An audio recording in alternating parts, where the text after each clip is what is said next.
Good morning, everyone. Robbie here with Coffee and with Contractors Talk. So this morning, I have a very special guest. They're in a location that we'll just say no video today for them, but that's fine because I'm really excited about this. I have Nick Slavik from Painting and Restorations on with us. How are you doing this morning, Nick? I'm good, Robbie. How about you? I'm doing good. I appreciate you taking time out of your busy schedule to talk to me today. So, you were just give us a little introduction about who you are, where you're located at, as far as your business that you do as a contractor. Yeah, sure. So I'm located in New Prague, Minnesota. It's about 45 minutes south of Minneapolis and St. Paul. I'm a residential painting contractor. We do dabble in commercial, industrial, ecclesiastical, agricultural, government work. We typically have 15 full-time year-round people. I have another 7 to 10 seasonal that come on every year. And yeah, our bread and butter is sort of painting houses that already exist inside and out. We split our year evenly, usually about 6 months inside, 6 months outside, just because we're forced to because of the climate here. I can imagine. I saw the weather recently. So interesting. You're one of few contractors that actually splits their employees like that. How have you found that it works where you have a full-time crew, and then how do you integrate your part-timers? Are they consistent part-timers, or how does that work for your kind of business model? Yeah, so basically, I've had the sort of knee-jerk plan of every decent human being I come across over the last couple of years. I'll try to find a way for them to interact with the business. And seeing that everybody is basically a millennial, including myself, they really value flexibility. So if somebody comes to me and says, "Listen, I want to do this 1 day a week, and I take summers off," if they're good enough, I'll find 1 day a week with no summers for them. I've just always kind of defaulted to that. I don't think you can ever have too many good people. What I really want to do is, the summer team is mainly consistent of high school kids, college kids, and teachers. And, the teachers obviously will probably not advance into the main company, but certainly the high school and the college kids. I use it as my farm team just to kind of weed out the lazy dudes. And then, I make a spot for them in the main company. So really, I would like to turn all of them into the main company employees. But again, if a teacher comes on and says, "Hey, I can give you 7 weeks and I'll basically break myself for 7 weeks. I'm a happy dude. I can produce a lot of work." It would be kind of foolish of me to say, "Listen, unless you're on for 52 weeks, we're out." I mean, you'll never get those people, but you can get an amazing summer out of them, and they're happy to have the work. I'm happy to have them, and it seems to work. Well, it does, and I think that's a great model that you have.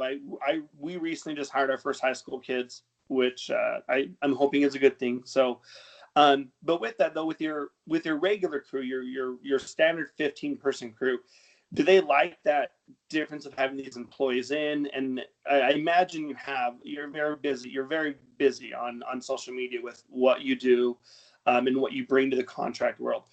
Do you have one or two leads that man that? And how hard was it, or how long was it that it took you to build that confidence in these other people? Oh, with the seasonal people? Yeah, well, I mean, yes, but also with your core group. I don't remember how many leads you had. I know you've told me before, but you have a. Oh, sure. Yeah, so basically what's sort of and when we talk about this, it's probably good perspective to give everybody who's listening that basically 2.5 years ago, my whole company reset. I had 3 craftspeople working for myself, and they all left in a very short period of time. Now, they all went on for religious pursuits. One of them's now a pilot. So it wasn't like, it wasn't I fired them all or they all quit. It was more like people move on to bigger and better things. And if you get really good caliber of people, you do end up playing in that territory. So basically, I was left with nobody, and I just went on a tear over the last couple of years. And I've really not had good experience with experienced painters. So I just went out and found decent people off the street, and I'm really good at training, evidently, and I just trained the hell out of them. And so now, we built up a good core. So when you ask, how do these people like the seasonal people coming in? How do we gain the trust? Basically, everybody's new. I mean, in general, if you take my 15 full timers, you add up their years of service and divide by 15, you basically average out probably 6 months or less experience per person in my entire company. So Oh, that nice. presents its own sort of unique thing. So, so I typically talk about what happens in typical painting companies versus what happens in mine, because mine is basically, if you think about it, at the outset, I basically started a brand new company in a very unconventional way about 2.5 years ago. So if you take a typical painting company with guys who have lots of experience, they're kind of set in their ways, good at what they do, but they don't like a lot of change. If you throw in 10 seasonal people, that fries their circuit. They usually don't like it. They don't like the introduction of new things. But with my Yeah. people, it's like a relief, because when people don't have a lot of experience, bringing in familiar faces, experienced faces, people that they've done a summer with before, and they're back again, it's almost like a big sigh of relief. So morale, I mean, we keep morale as high as I can keep it year round. But when we Yeah. get that influx of those good people that coming back year to year every summer, morale goes through the roof. They love seeing those people again. Oh, nice. And I think that you hit a big, for me and other, company owners I've talked to, that hiring is one of the hardest things. And once you can grasp it, which it sounds like you have, then you know the direction of your company. And so kudos to you and your crew. You guys have, you're very big on social media. Which I want to go into now, is asking a painter. How did that come about? I don't recall how long have you actually been painting for, but how did asking a painter come along? And those that don't know, it's a Friday show that you do on Facebook, but I think you kind of tied into everything else as well as far as social media goes.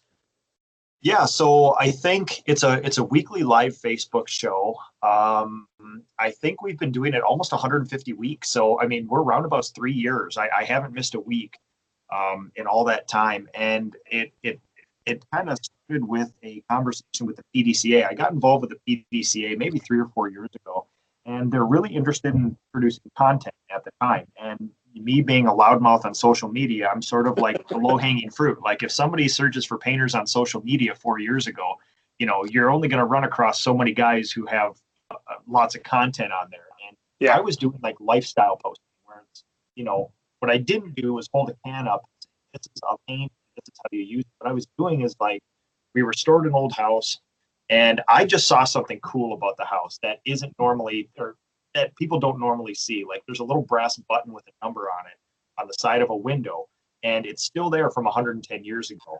And that interests me because somebody 110 years ago put it there because that numbered the storm windows Yeah. for the house. And you'd take off the storm windows or the screens, you'd stash them in the barn, and then that little brass number would correspond with a number on the screen. People usually just scrape them off or remove them, but to me that's interesting. I put together thousands of those little interesting things on social media. And right about that time, the PDCA started talking like, we need some content from the field. We see that you're posting about these fun jobs. Let's just start posting together. Maybe we can share some content. And that directly coincided with the advent of live broadcasting platforms. So there was a couple other, I think it was, Periscope is still around, but Periscope started. There was Live Nation. There was, Facebook Live. I picked Facebook Live because I already had a following on there.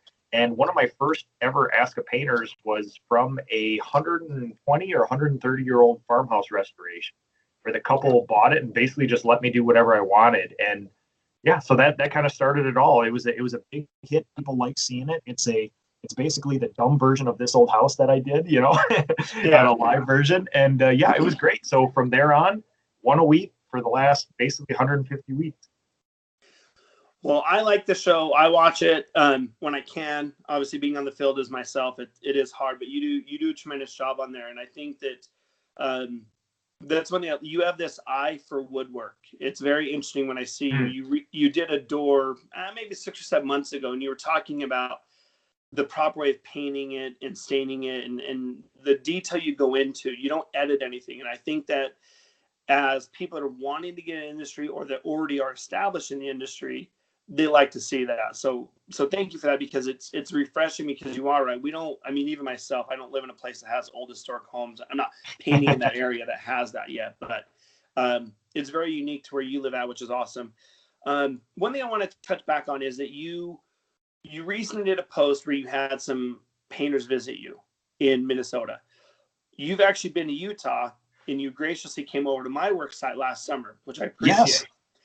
And I think that um, you and a handful of us contractors are trying to change that, where you're willing to give content because, and if I'm wrong in this, please let me know. But for me, I look at it as you're willing to give education on that. We've lost our ego. We know we're good at what we do, and we don't try to have that ego like we're the best of everything.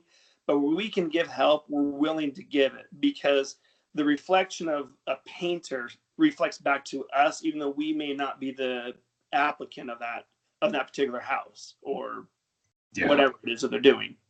Yeah, so I mean, so many thoughts, and I think right now we should probably mark this time in history, because 5 or 10 years from now, we're going to look back and say, basically, this is when the trade started to change. Like the teeter-totter sort of swung from what our way that our parents used to run trades businesses to like what you and I do now, which I think the biggest change is just, number one, two things happen that were really cool. You and I are fairly progressive dudes. We like to get out there. We like to constantly improve. We like to collaborate with other people. We have this natural draw to other people because we know that together we can do better.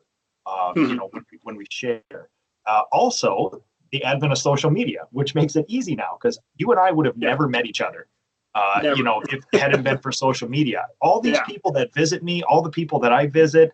I mean, Jason Paris, who is 45 minutes up the road, I never would have known he existed unless there's social media. So even on a micro level, So two things: a whole bunch of super progressive trades business entrepreneurs plus social media is like this firestorm of interaction all of a sudden. And we think differently. We have avenues to reach other people, and this is a big change. I mean, it really will change the trades. And a lot of people are seeing the change in the trades come from, well, we just need to get more people into the trade. And that might be true, but a better way to do it is to get more Robbie Smiths and Nick Slaviks out there to create businesses, and we will find people to get into the trade. We will inspire people. And so we're sort of like force multipliers, where instead of, us trying to say, hey, we need to take that kid and make him a painter, how about we take that kid and make him a paint business owner, and he'll make 30 painters? Yeah. That's what I'm sort of interested in. I think that's going to be when we look back in 10 years to say, we infected the trades with these people who are progressive. They want a real business. They also want to do good work and make good jobs. It's just super exciting. I mean, I have 1,000 thoughts about it. Yeah, it is. And I appreciate the kind words. And I think you're absolutely right, because I've told a lot of my guys before. I actually have one guy that's left and went back to North Dakota, and he's opening a business there. If you can change it for the positive, then continue that change. A few more questions I have for you. You're very busy. Those that follow you know that you are. But you're also a family man. You have a wonderful family. And how do you find that how do you create a good work-life balance? I think that's hard. I discuss it with my spouse of what a perfect work-life balance would be. And I say that in quotes with the word perfect, but there has to be happy medium. So what advice would you give newer contractors or even existing ones, where things that you need to make sure you're doing and it's not even just with the family, it's with yourself internally, because you need to step away from Nick Slavik, the painter. Yeah. So in a world of crappy advice where they're like, well, you got to value this, you got to value that, you got to make time. Listen, man, it doesn't get any easier than I split my day into 3 8-hour days, and I try to sleep for 8, and I try to actually like do the normal work of my business for 8 hours. And then we're all left with 8 hours. And magically we have a way to just like fritter that away, everybody. And so what I do, I'm very intentional about taking that third 8 hours and basically saying business and family are the most important to me. So I'm going to give 4 extra hours a day to my business and 4 extra hours a day to my family. And there you go. And what isn't normally said is, time is the one constraint that we all have together. There's varied intelligence. There's very work ethic. We have little motors inside of us. They all run at different speeds, but we all have the constraint of time. And what does get sacrificed, like I'm not one of those guys who's like, I only sleep for 4 hours and I do this. Like, no. Yeah. I need sleep. We all do. But I give up all my free time. So what you don't see in my schedule Monday through Friday is time for Nick. But the good thing is I love my family and I love my business. That scratches all my itches. Like when I lay down at bed at every night, I'm not like, oh man, I wish I could have gotten my woodworking shop and messed with a clock, or I wish I could have done some sports, or I wish I could have, played a video game. Like I'm very lucky that that the business interests me and my family interests me, and I spend my time doing that. Now, very clear delineations of I made a whole bunch of promises to my wife over the last 11 years. I've had my business for 11 years. Number one from day one was no weekend work. Because when I was with my old family business, Saturday was a definite. And if we had something to do, we would work Sunday. And we always found something to do. So it was just, that's not a way to go through life. So no, I gave up weekends right away. Totally agree. It's a small company it's too, hard. Man. Like, listen, I think I did like 3 years as a single painter company. And I was looking at 52 weekends thinking, oh man, that's a lot of extra houses I could do a year. I should get out there and make it happen. But honestly, it's so good to have somebody like your wife there where it's like, listen, we need to put some constraints on this because there is this thing like that's a family and you need to be intentional about your time with them too. So basically Monday through Friday, I do a ton of work from 4 to 8 in the morning. I work on the business. From 8 to 4, I'm out there doing the work of the business. And then from 4 to 8, I spend with my family every day. Friday afternoon, starting about 6 months, no, maybe about 3 months ago, I hired my client concierge, which is my, production manager. And it basically freed up about 60% of my day. So now I moved all my evening estimates to the day. And on Friday afternoons, now I actually scheduled out family time after the Ask a Painter show. So from 1 o'clock on Fridays, I'm basically just kind of home with my family, doing work of the day. And then on weekends, absolutely nothing. I try not to answer emails. I try not to text. I try not to do anything even remotely work related there. So for me and my personality, I do a light switch thing. Either I'm working or I'm not working. I don't try to dabble in both. Yeah, no, and that's great. I think I have a similar mentality. I'm working on the weekend thing. My wife's going to watch this. I am working on it. I love the movie Over the Top. I'm not going to do it, but Sylvester Stallone, it was a movie where he was a truck driver, but he was an arm wrestler. Yeah. When he went to the arm wrestling table, he turned his hat around. He made that reference, if I'm a machine. And last year, I've had that mentality. When I walk on a job site or I get my paint clothes on, I'm Splash. I know it sounds really weird, but yeah, no, not at all. I am.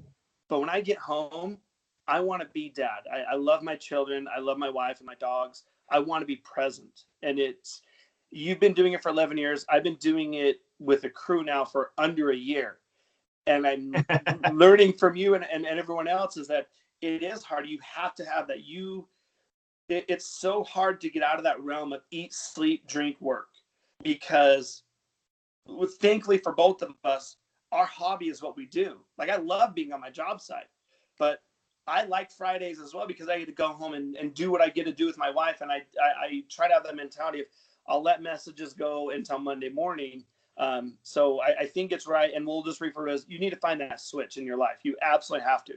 You said something interesting. It's a question I get a lot. I don't know if you get this a lot on your Ask a Painter show, but I get emails probably 10 times a week about this is how do you get your business? Because we're booked into June right now for us.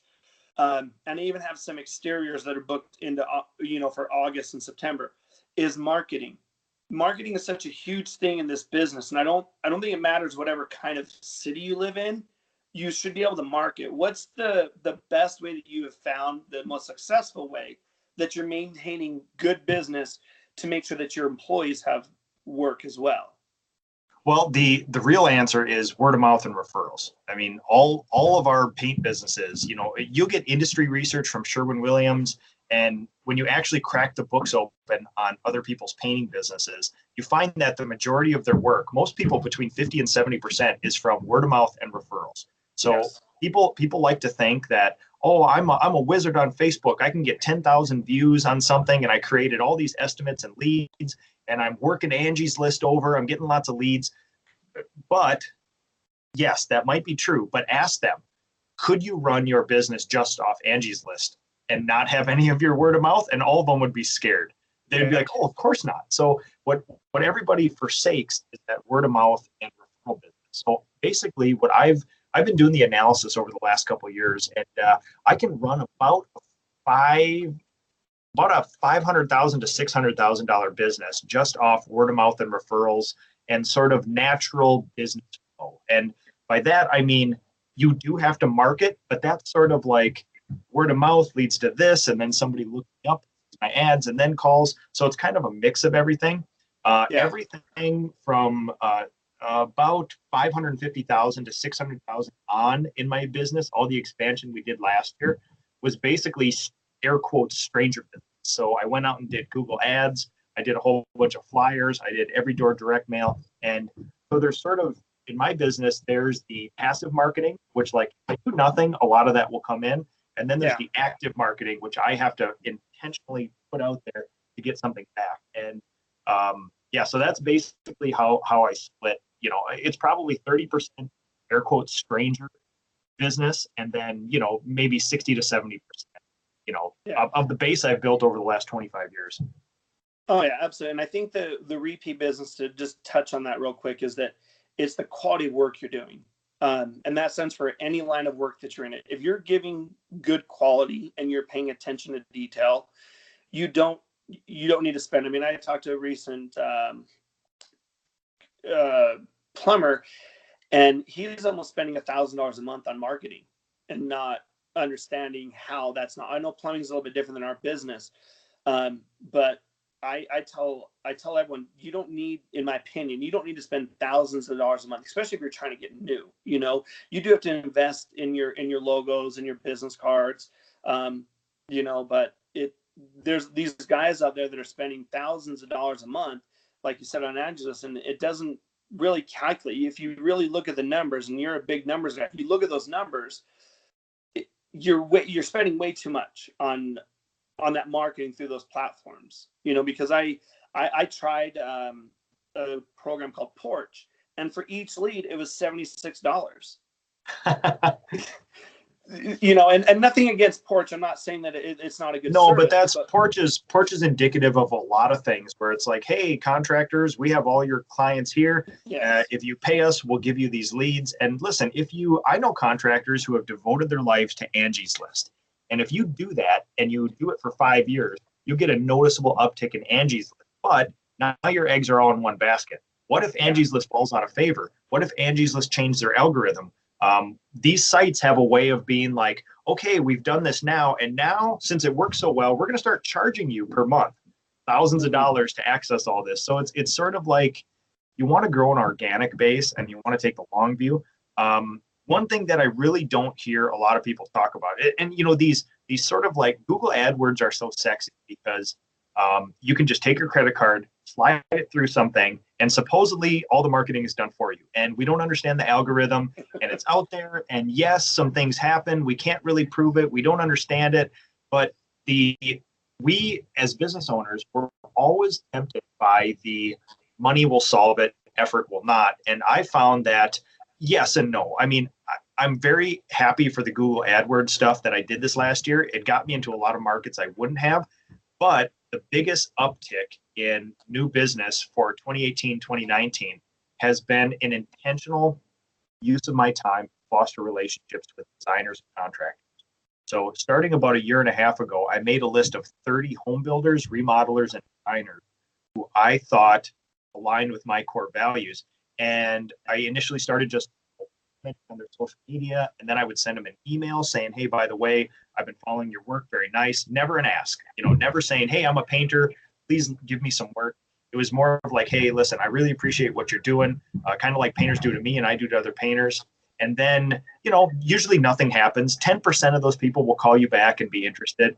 But after about that year, I finally started, you know, saying, hey, by the way, you know, I really think I could add value to this. And there's one big home builder that uses me now for their stuff. And there's one huge remodeler that uses me for their stuff. And basically, they filled up probably 30% of my schedule this winter just because I started about a year and a half fostering that relationship. So again, it's like if you had to choose between the money I spent in Google AdWords or the simple effort it took a year and a half ago to get these builders, you would always do the builders because that actually produced 30% of my revenue this winter. So, oh yeah. No, and I think you're right. I'm dabbling in with the new builds as well, and it's just letting people know that you're there. And I call it, if you've heard me say it, and I'll say it every day, you got to hit the pavement. It's the yep. way that businesses were founded in the 40s, 50s, and 60s, is putting your shoes on, going out, letting people know who you are, wear your shirt that says what you're doing, and be clean.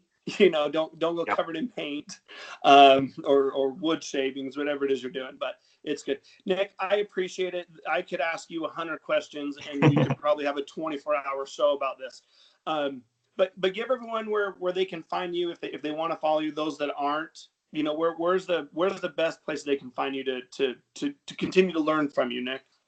Yeah, so Facebook and Instagram, if you look for Nick Slavik, it's all there. If you look for Ask a Painter, which is the name of my show, it's all there. And certainly contact me about anything, as you know, and everyone else knows.